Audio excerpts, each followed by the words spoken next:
Hello, I'm Nicole Benariaga and welcome to eKnights. Today we will be showcasing the Nicholson's RTV production students' feature stories, and that's how they came to name themselves eKnights, short for entertainment.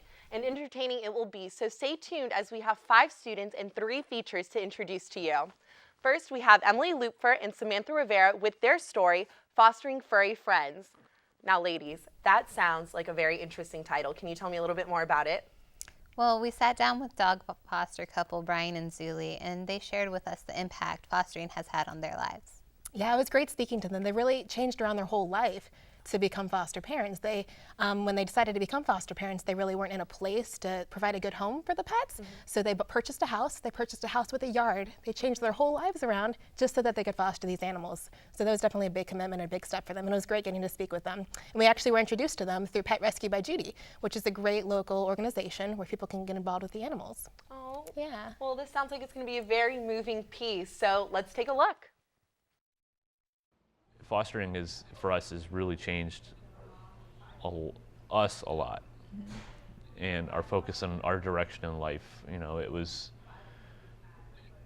something we just wanted to help at first, but now it really changed who we are, and how we look at life, because there's more to it than just going through each day and work and stress, and we have a bigger purpose now, and it's going to stay with us as long as I'm kicking. For us, it gives the ability for the animals to have a chance to get a new start and to settle down before they get thrown into a new home where they're going to be living, and it gives them the ability to interact with people and other animals before they actually move on to their permanent homes. So they get a chance to adjust. It was something that we were really serious about, and a lot of people are like, "Oh, how can you do it? How can you do it?" It's like, you just got to do it. If you really want to help someone, it's not as much work as they think it is, but it's a lot of work emotionally. To feed another dog and to take it outside and to bathe it, and but there's a process of emotions that are behind it that take a hold of you. After the first few times, we were scared to do it, because this isn't our animal. This is we're helping somebody, and what if we hurt them, and what if we lose them, and now it's just like, okay, let's just do it. We had 5 at one point running around, babies, and we were like, okay, just do it, whatever. It has to be done. So, our entire house has been rearranged. All the furniture's on the floor so they can't crawl underneath and hurt themselves. So we're like knees up in the air, sitting on the couch, and the entire house is set up for that, but it's worth it. It's a process. It's really a process of learning what the dog needs, and for us, this is all very new for us. And so we're kind of learning how to handle situations differently, and you try different methods. One dog we found wouldn't eat out of a bowl. We didn't know why she wouldn't eat. So we put the food next to the bowl, and we found out that she was actually scared of metal bowls. So it's been a process of learning for us and for the animal, and to know that they're going to be okay when they get passed on is good for us, because a lot of these dogs that are so scared, people just want a pet that they can play with, and they don't realize that sometimes it takes a lot of work. So we're bridging that gap to where we're filling in and letting the dog relax enough to be able to be adopted and not returned or abandoned again.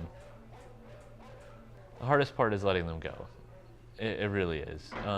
The starting of the hardest part is seeing how bad they've been abused, and that someone could actually do that to them is actually very angering. The fact that someone could abuse an animal that's helpless, I don't understand it. But the hardest part after that is letting them go, because they've just become a part of your life. You've actually got to see them grow and change and interact with our animals who love them. And we just saw earlier a woman let her foster go that she's had, and she was in tears, and we're going to be in tears when we pass the next one on, but in the long run it's worth it. So we just can't be selfish about it. We have to understand that this is bigger than us. Well, ladies, that was so good. That makes me want to go out and just adopt every single animal. I know, right? And they all need good homes, so Oh, definitely. that was so moving. Well, don't go anywhere, because coming up we have more entertaining interviews and great stories for you. So stay tuned.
Welcome back. Joining me now, we have two more talented production students, Roberta Bonini and Erica Ueno. Welcome. Tell me about your story. So what's the title? The title is called The Untarnished Soldier, and it's about a Vietnam War veteran who is retired and found a calling in bronze sculpture art. He volunteers at the Maryland Art Center, and he does sculptures, he does chess pieces, everything from bronze. He sculptures in wood carvings. He's very, very talented. Oh, wow. Okay, so can't wait to look at some of the sculptures now. So let's take a look.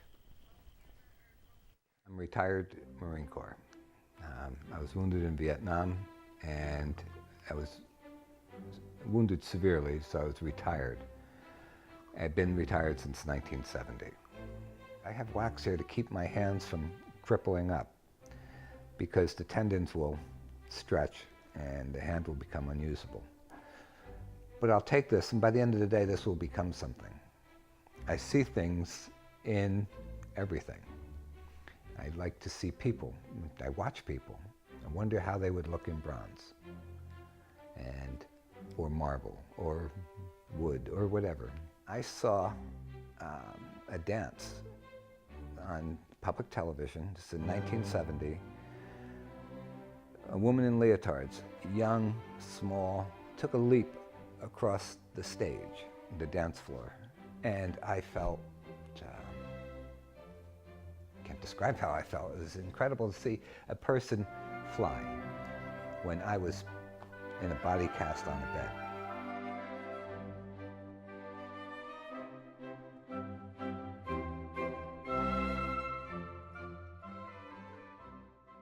The image was imprinted in my brain. From that moment on, I just was enamored with dance and the human form as never before. Damage from the war lasts forever. And the beauty of dance is gone the moment it's done. So what I'm doing is what these women work all their lives for, put it in bronze so it's frozen in time. Their expression and their work from 3 years old to 50 is memorialized. It is put into a monument to what they did. I I'm a volunteer teacher at Maitland Art Center. I'm a volunteer at Orlando Museum of Art. I created the Yellow Submarine for one of the events. I do this almost every month on the first Thursday events. For Maitland, I teach and do demonstrations there. When I came home from the war, cars were different, colors, clothes, food, everything was different. In 2 years, I was gone for 2 years, so that was a shock. I was wounded 3 times. The first time was in hand-to-hand combat, and I didn't even know I was wounded. And the second time was in close combat by a grenade, but I wasn't severely wounded either. The third time was a mine. It was a sack of clothes. I picked it up and it exploded, and that took me out of the war. I couldn't talk about the war. And then when I did, when I would talk to people and tell them about it, they had no idea what I was talking about. Finally, I was talking to a doctor, had no clue about war. He was talking about toilet training and was I close to my mother, things that were stupid. So I got so angry with him, I drew him pictures of what I was seeing, of what I was remembering, what I would see every time I closed my eyes. So the art, the sculpting, sketches, the paintings were so powerful, and it was a language, even though I'm a college-educated person speaking English to English-speaking doctors, they didn't understand. But the art transcended all languages, all ages, they all knew what it was, and they want to discuss it now. That's where the art comes in.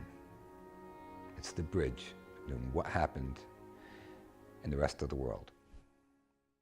Well, that was such an unbelievable story. I love how he uses dance and just movement as inspiration. So everything he does is just out of bronze?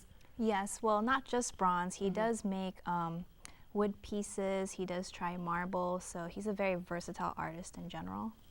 Wow. Well, that was definitely a unique story. Thank you, guys. We will be hearing about another type of artist in our next story when we return, so stay tuned.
We're glad you made it back here to see a story about an animator who started her career in drawing. To tell us more about this story is the producer and director of it, John Hogue. Welcome, John. Thanks. How are you doing? I'm good. So can you tell me a little bit more about it? Yeah, How did she start? the piece I did, it was on a local artist. Her name is Lindsay Jones. She started drawing as like a really young girl. And she started getting into cartoons like all of us did, you know, like watching all the Disney cartoons and everything. And that led her to her whole life being a journey to become an animator. So it's like a cool story of like her struggles, learning how to use the computer technology, all that kind of stuff. And now she's out producing her own little short films, hopefully going out to California soon. So. Oh, wow. Well, she seems extremely talented and creative. So let's take a look at some of her work.